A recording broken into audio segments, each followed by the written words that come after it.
내가 학개론. 안녕하세요 여러분, 내가 학개론입니다. 일단 일본의 버블 경제 교훈에 대해서 설명드리기 이전에 일본의 버블 경제는 도대체 무엇인가에 대해서 먼저 짚고 들어가겠습니다. 일단 1980년대는 여러분 일본의 황금기였습니다. 80년대는 일본의 엄청난 경제 호황기였습니다. 세계 50대 기업 중에 3분의 2가요 여러분 일본 기업이었고요. 부동산 값은 뭐 2배, 3배, 4배가 아니고 50배 이상 뛰었습니다. 말이 안 되죠? 그래서 주식은 자고 일어나면 그냥 값이 올라와 있었어요. 마치 2019년 또는 올해 초에 비트코인처럼 그냥 값이 자고 일어나면 그냥 변동을 했다는 거예요. 근데 떨어지는 게 아니고 계속 올랐습니다.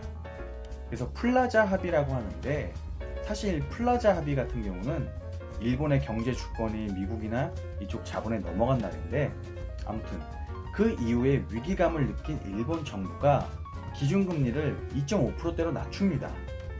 그래서 LTV의 비율을 200%로 유지하면서 너도 나도 대출 받아서 이 재테크를 하는 그런 시대였습니다. 왜? 그걸 안 하면 바보였거든요. 왜? 계속 오르니까.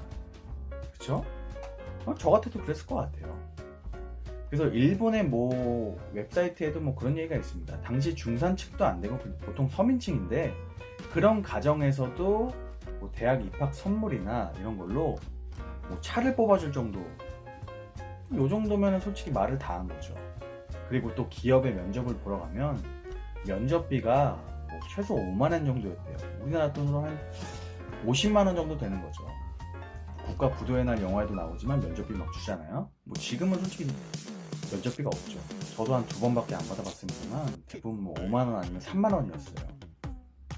그래서 면접만 몇십 군데 돌아다니면 중고차가 뭐야, 한 달 생활비 이상 되는 사람들이 있을 정도였으니까 얼마나 호황기였고 돈이 많은 시대였습니까? 그죠? 그만큼 경제 호황으로 기업들이 구직자를 모셔가기 위해서 오히려 인플레이션이 생기죠. 물가 상승이. 그래서 돈을 굉장히 마구마구 쓰고 풀었던 그런 황금 시대였습니다. 당시 일본에서는 대기업의 초봉이 1천만 원에서 2천만 원 정도였대요. 한국 돈으로 대략 보면 1억 몇천에서 2억 몇천 되는 거죠. 그래서 주식과 부동산으로 돈을 쉽게 벌 수 있는 그런 시대적 구조였으니까 굳이 취직의 필요성을 못 느끼는 거죠. 그래서 연봉이 워낙 높아도 솔직히 뭐 그냥 투자하는 게 더 나으니까 인력이 굉장히 부족했겠죠. 그러니까 당연히, 왜? 경제가 어려워지면 인건비가 가장 먼저 줄입니다. 근데 인력 부족으로 흑자 도산이 당연히 나던 시대였죠. 그래서 힘든 일을 하지도 않았고 아르바이트하고 그냥 살아도 어떻게 생계를 유지할 수 있고 더 잘 사는 시대였으니까 프리타, 알바만 하는 그런 프리타의 개념도 바로 이 버블 경제 때 생겨난 개념이었습니다. 한마디로 1980년대의 일본은 사회 전반적으로 돈이 굉장히 넘쳐나던 시대였다. 그래서 버블 경제 시절의 니케이 지수가 무려 4배 이상, 그리고 집가, 부동산 가격은 3배 이상 올랐었습니다. 그러니까 한마디로 재테크를 안 하면 바보인 시절이었죠. 근데 이것도 오래 가진 않아요. 사실 어느 순간에는 일본의 그런 대출을 해주던 은행들이 대출을 안 해주면서 상환을 못하니까 일본의 그런 뭐 부동산 업자나 사람들이 망하기 시작하는 그런 버블 경제 붕괴가 옵니다. 이 시절 전까지만 해도 뭐 수천억 대의 자본가들이 굉장히 많았는데 지금은 뭐 깡통차고 거지가 됐죠. 그만큼 일본의 버블 경제는 어쩌면 지금의 집값이 전국적으로 오르는 대한민국에도 굉장히 큰 반면교사가 오던 시절이었습니다. 그러니까 저희는 이런 지금 집값이 오른다, 이건 좋은 게 아닙니다. 왜냐면 선진국들이죠. 선진국들 같은 경우는 이런 뭐 우리나라처럼 분당, 판교, 이런 신도시 이런 개념이 없어요. 왜? 민간에 맡기기 때문에 그 사람이 필요하면 그냥 그쪽에 짓는 거지, 우리나라처럼 뭐 계획도시 하지 않습니다. 왜? 그거는 선거 정치 자금이니까. 그만큼 대한민국은 지금 뭔가 비정상적으로 많이 흐르고 있어요. 이러한 사태가 돼서 나중에 금리가 인상이라도 된다? 그러면 그건 재앙적일 겁니다. 왜? 사업하는 사람 중에 100% 자기 자본으로 하는 사람이 없어요. 다 대출을 받고 집 살 때도 마찬가지로 대출을 끼고 하잖아요. 근데 금리가 오르면 결국엔 그걸 상환하려고 빚을 내게 되고 솔직히 돈 빌릴 때도 없어요. 왜? 대출이 당연히 돈이 없으니까 빌린 건데 금리가 높아지면 상환액이 그만큼 높아지는 거잖아요. 이자나. 그러면 솔직히 전 국민들이 거의 돈을 뺏기고 거지가 될 수 있는 그런 금리가 제공이 된다. 뭐 이런 말씀이죠. 100% 자기 자금이면은 뭐 상관은 없겠지만 대부분은 뭐 대출을 끼기 때문에 우리나라는 좀 많이 취약한 구조이기도 하고요.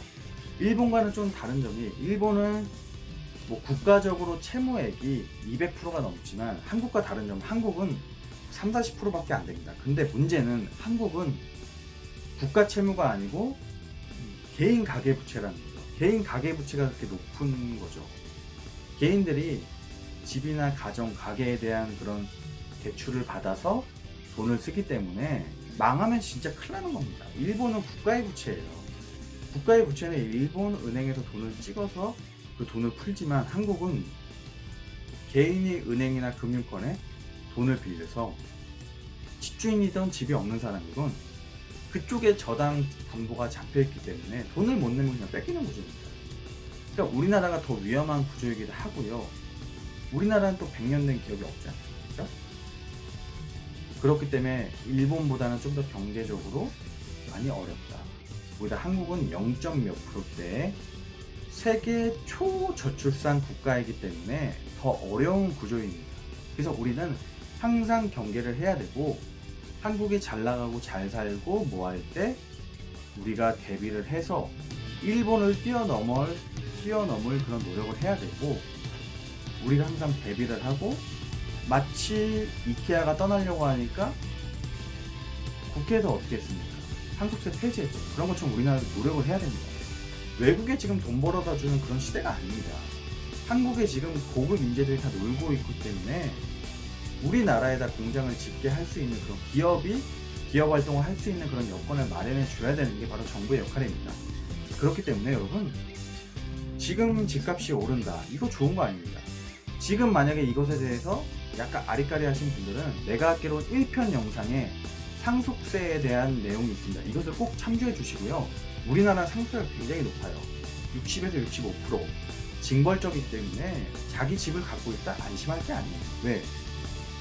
부모님이나 그 명의자가 돌아가시면 결국은 가족들이나 남겨진 사람들은 상속세나 재산세를 내다가 끝납니다. 그렇기 때문에 대한민국의 미래를 밝히려면 우리나라 또한 대비를 해야 되고 정부나 정책, 경제 분야에서 조금 더 신경 쓰는 그런 모습들이 있어야 됩니다. 결국 일본의 버블 경제를 반면 교사 삼아서 대한민국의 경제를 잘 이끌어 나가야 되고 우리는 그런 실수를 하지 않고 최소한의 그런 리스크를 줄인 채로 우리가 발전해야 됩니다. 지금까지 내가 할게로였습니다.